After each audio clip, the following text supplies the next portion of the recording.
Oke, kita akan bahas sebuah cerita. Cerita tentang sebuah ide. Tapi ini bukan sembarang ide. Ini ide yang begitu kuat, begitu radikal, sampai-sampai butuh ribuan tahun, pengorbanan nyawa, dan kejeniusan yang luar biasa untuk bisa diterima. Ini adalah kisah revolusioner tentang bagaimana kita sebagai manusia, akhirnya memindahkan pusat alam semesta. Coba deh bayangin, selama 1.500 tahun, ya 1.500 tahun. Kalau Anda tanya ke siapapun, entah itu petani, raja, atau filsuf, pusat alam semesta itu di mana sih? Jawaban mereka pasti akan sama, seragam. Kira-kira di mana ya? Iya jelas di sini, di bumi, tempat kita berpijak. Logis banget kan? Kita lihat sendiri, matahari terbit di timur, tenggelam di barat. Malam-malam, bintang-bintang seakan berputar di atas kepala kita. Seluruh langit itu seolah-olah lagi ngadain pertunjukan khusus buat kita. Ini bukan cuma teori loh, ini kenyataan yang bisa dilihat langsung sama mata telanjang. Atau setidaknya itulah yang kita pikirkan selama ini. Tapi gimana kalau ternyata mata kita sendiri menipu kita?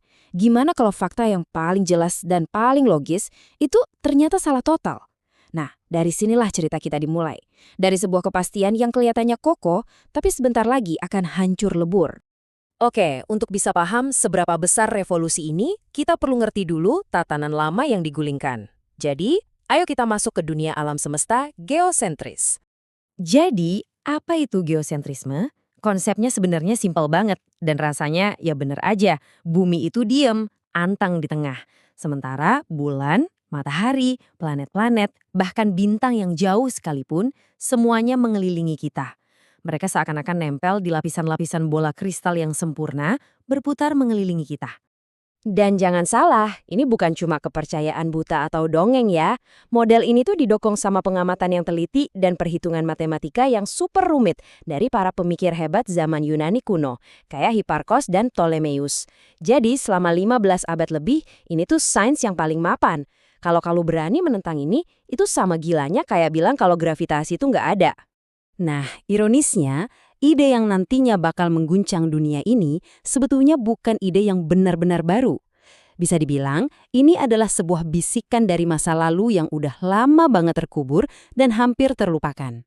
Jauh-jauh sekali sebelum era Ptolemeus, ada seorang filsuf Yunani namanya Aristarchos dari Samos. Sekitar tahun 270 sebelum Masehi, dia punya ide yang waktu itu dianggap gila banget. Dia bilang, gimana kalau bukan matahari yang muterin kita, tapi justru kita yang muterin matahari? Sayang banget idenya ini dianggap aneh, ditolak, dan akhirnya hilang di telan zaman. Coba lihat deh rentang waktunya di sini. Ada semacam keheningan panjang selama hampir 1.800 tahun. Dari ide Aristarchos muncul sampai akhirnya ada yang membangkitkannya lagi. Selama itulah model bumi sebagai pusat semesta berkuasa tanpa tanding.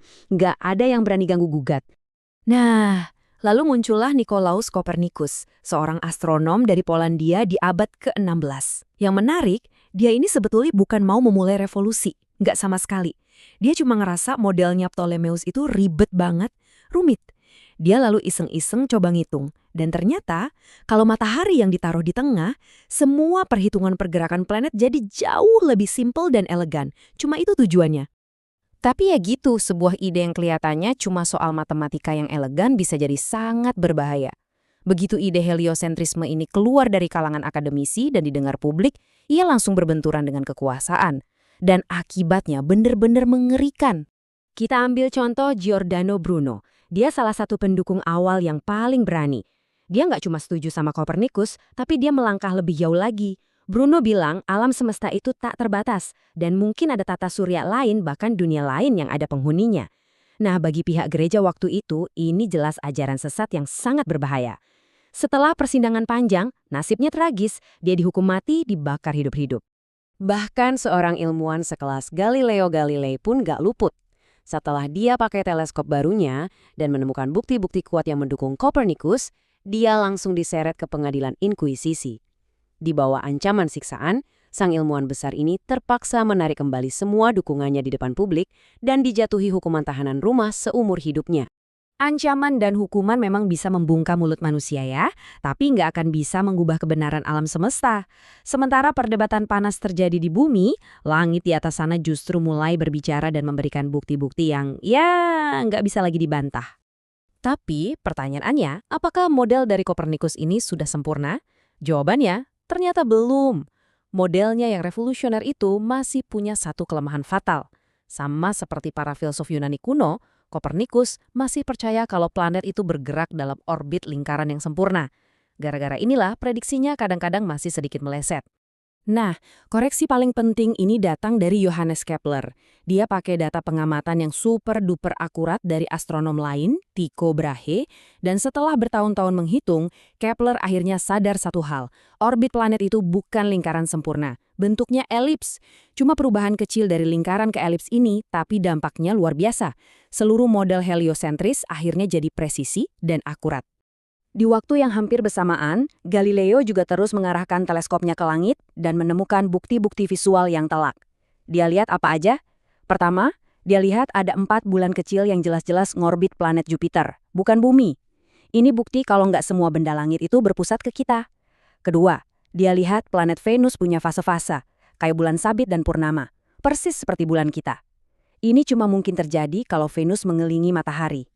Dan bahkan, bulan kita sendiri ternyata permukaannya nggak mulus sempurna, tapi kasar dan penuh gunung. Bukti-bukti visual ini benar-benar menghancurkan ide lama. Jadi, dengan matematika yang presisi dari Kepler dan bukti visual yang tak terbantahkan dari Galileo, fondasi pandangan dunia yang lama akhirnya runtuh juga. Pelan-pelan, tapi pasti, sebuah cara pandang baru terhadap alam semesta mulai diterima.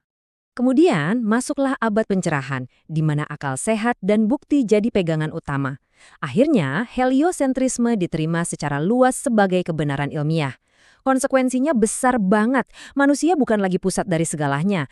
Kita hanyalah penghuni sebuah planet kecil yang mengorbit sebuah bintang biasa di sudut kecil sebuah galaksi di antara miliaran galaksi lainnya. Kisah heliosentrisme ini jadi pengingat yang penting banget buat kita semua. Apa yang kita anggap sebagai kebenaran mutlak hari ini bisa jadi bahan tertawaan di masa depan. Ini jadi bikin kita mikir kan, kira-kira gagasan apa ya yang kita pegang teguh sekarang yang mungkin suatu saat nanti akan dianggap konyol oleh generasi setelah kita.